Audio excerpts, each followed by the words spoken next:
Hey, welcome to the Huntsville Hustle podcast. And we got someone, he's the driving force, pun intended, behind B2 Motorsports here in Huntsville. And it's a cool business and a very unique business that you might not know about. So we want to introduce you to Cliff right here.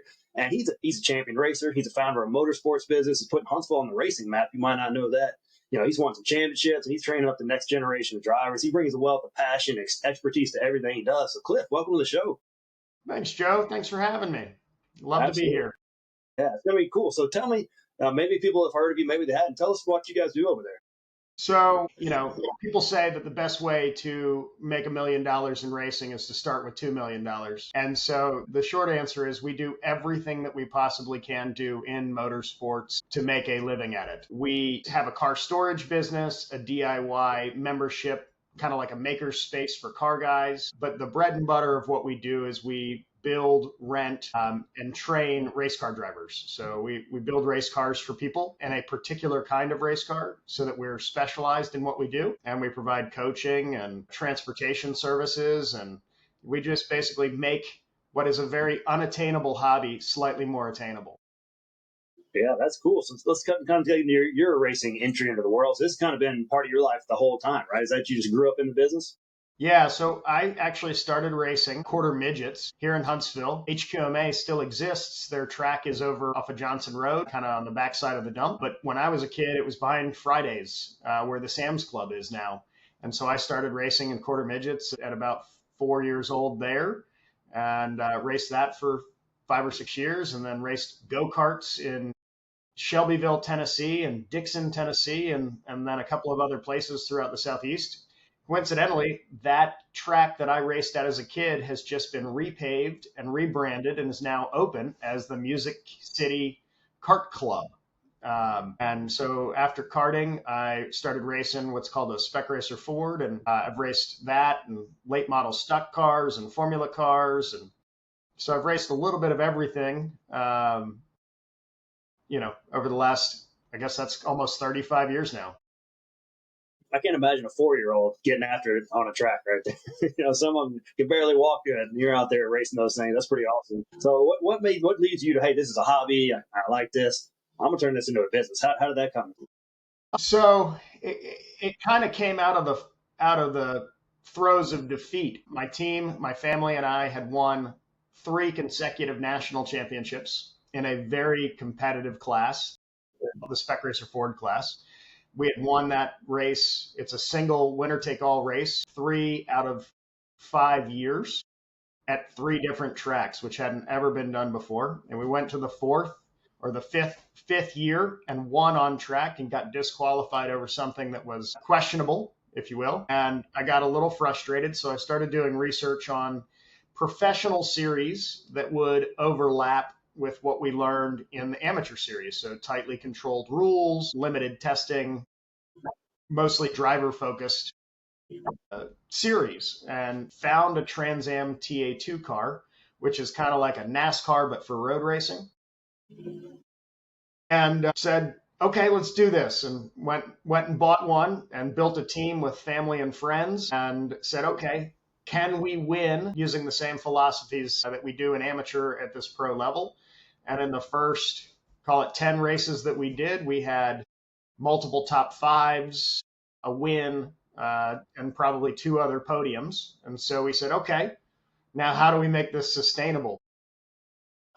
And we quickly learned that you really just have to have an unbelievable amount of money to make that work. I mean, that car costs somebody $25,000 to $30,000 an event to prepare and take to the track and maintain. And the reality is that we were not skilled enough to get sponsorship at that dollar level.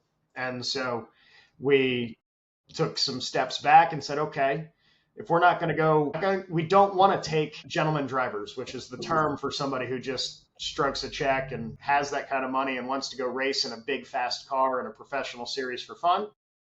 I really want to help younger men and women who have a passion for the sport, who have hard work ethic, who are motivated. And so that's really who I want to help. And so there was no way I could have done that at that dollar price point. So we came back to the spec racer, and the last 4 years, we've really focused on how do we help that next generation racer become a true professional, not just fast on track, but how do they make a living at this sport? Wow. So how do you find your clients, or do they find you? Um, a little bit of both.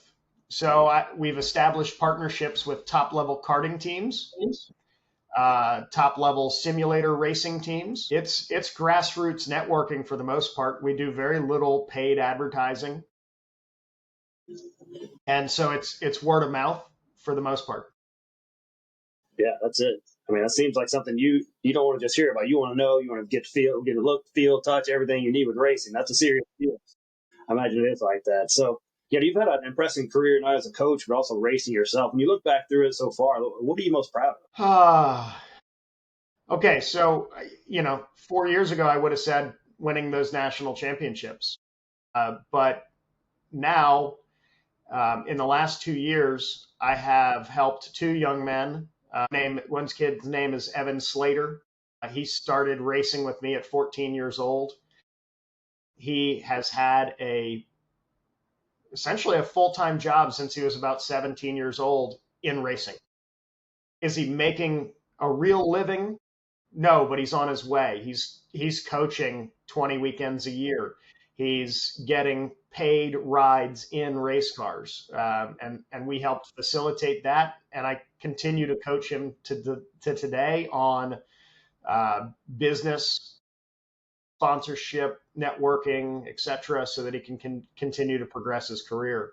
And then the same thing applies. There's another kid that I started helping about a year and a half ago now, who was at the 24 Hours of Daytona last weekend in his first ever event in a Porsche GT4 car, which is a pretty mean machine, 400 horsepower and 2,800 pounds, and is a true factory built race car racing for a Porsche factory supported team.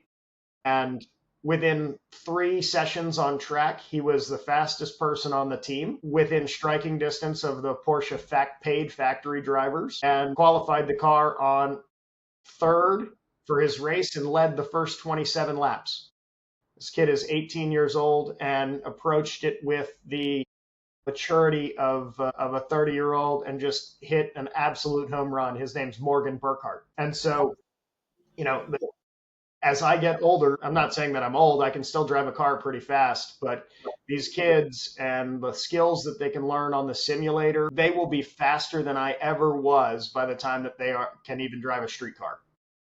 So I'm really having a great time helping the next generation racer learn professionalism and racecraft.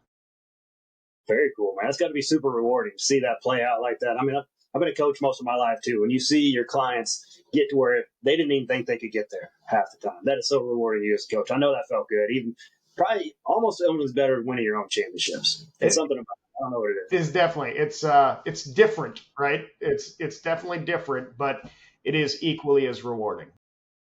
So let me switch it up a little bit. Tell me about your nickname. How did you get your nickname?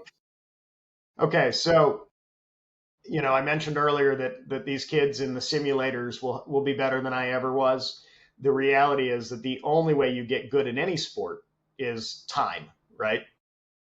Thousands and thousands of hours. So when I was 16 years old, 15 to 16 years old, we raced 30 times in a year and a half. And so that's 30 weekends that my parents and I were traveling across the country, maintaining the cars, spending nights and weekends in trucks and trailers and all that stuff. And so in 30 events, the odds are that you crash.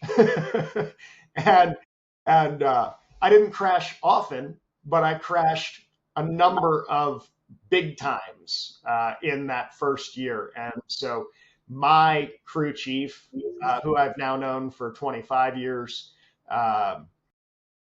and my mentor, came to the racetrack one time after helping fix a wreck that we couldn't fix on our own, and had, where my name goes on the side of the car, had written "Boom Boom." And then in our trailer, we always had this box that was labeled crash damage, and it had strips of aluminum and fiberglass for fixing bodywork damage. And it also was called Boom Boom's box. And so it's a term of endearment from Mark and Mick, but it made its way through the entire community. And so most people don't even know me as Cliff. They know me as Boom Boom. That's great, man. Hey, go hard or go home. If you're gonna wreck, do it right. Don't go half. Go full on that wreck. So when you look at your school and what you guys do, what separates you from other similar businesses?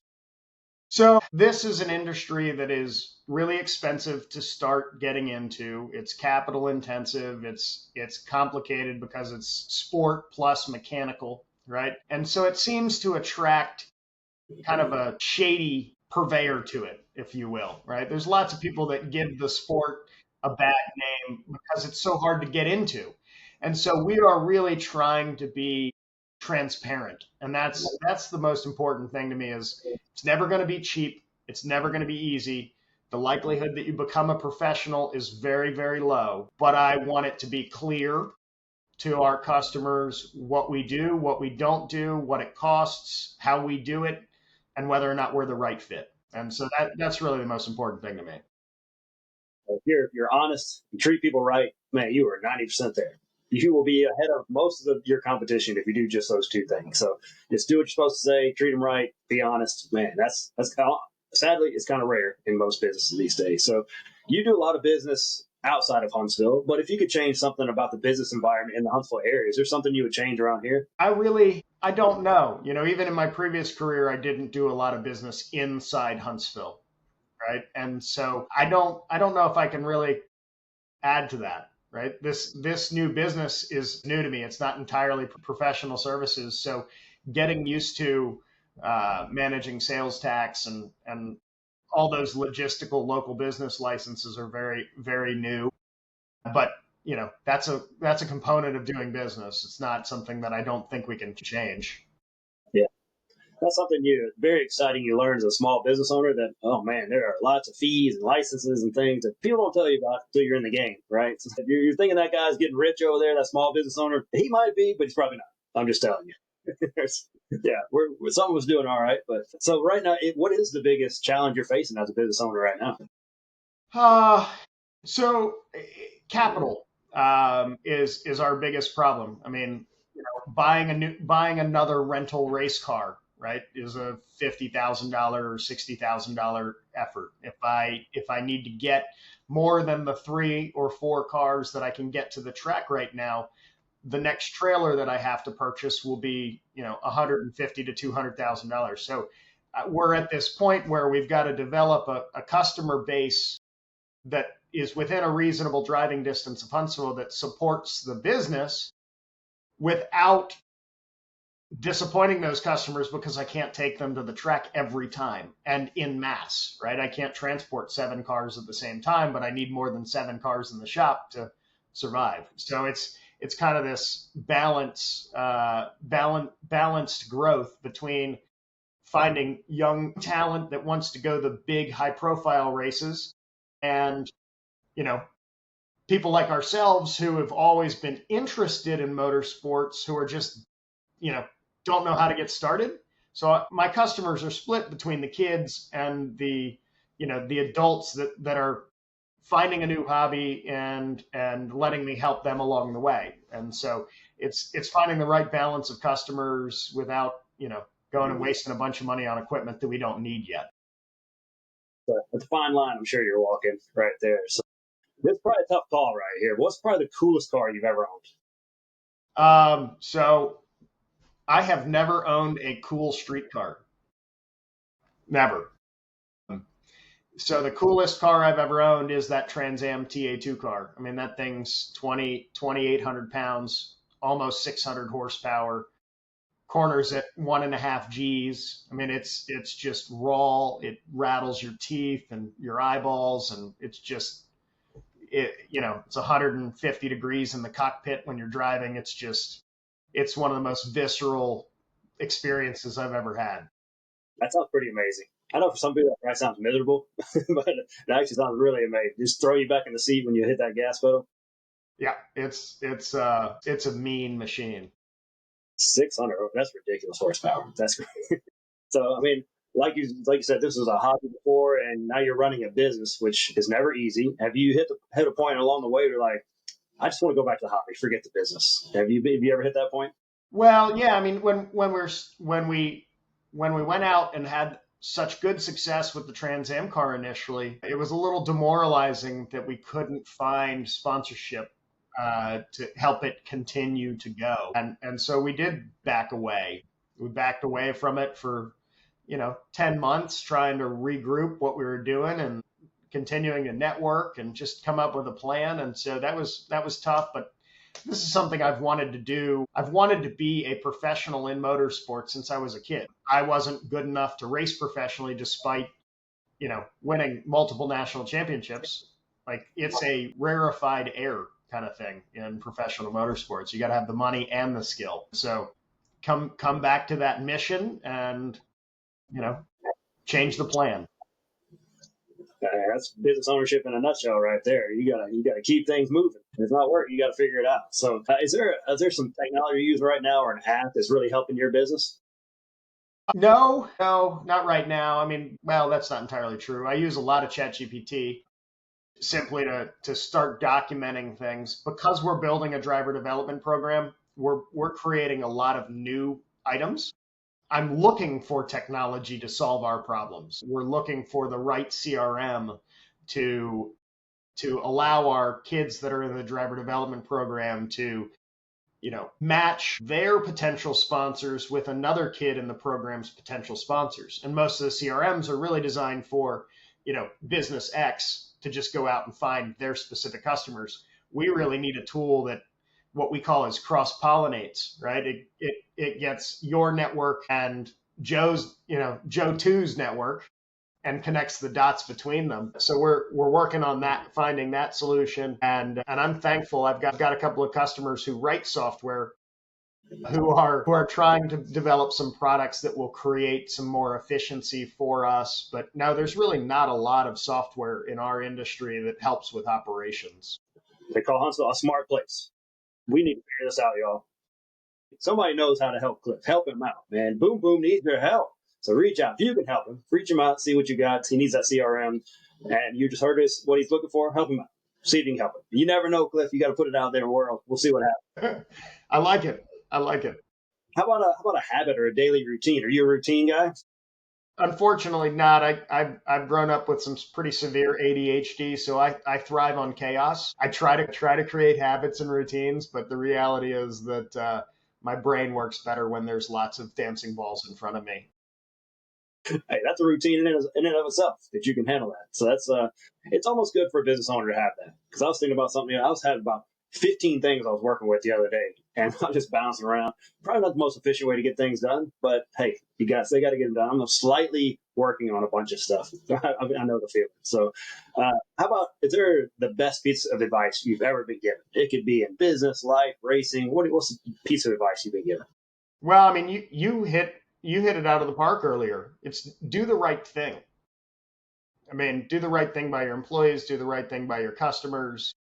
If you're constantly focused on doing the right thing, good things will come. And so that's one of my favorite things to look back on is am I doing this, am I doing the right thing? Man, it's so simple but so powerful. Just do the right thing. I mean, it's crazy, but that's excellent advice. Just do the right thing, and you'll end up on top. Uh, Along the way, we've all had people that help us get where we want to go. Is there someone you'd like to thank on helping you become successful? There are almost too many people to help. I mentioned earlier that my crew chief I've known for 25 years. He's totally influential in what we're doing here.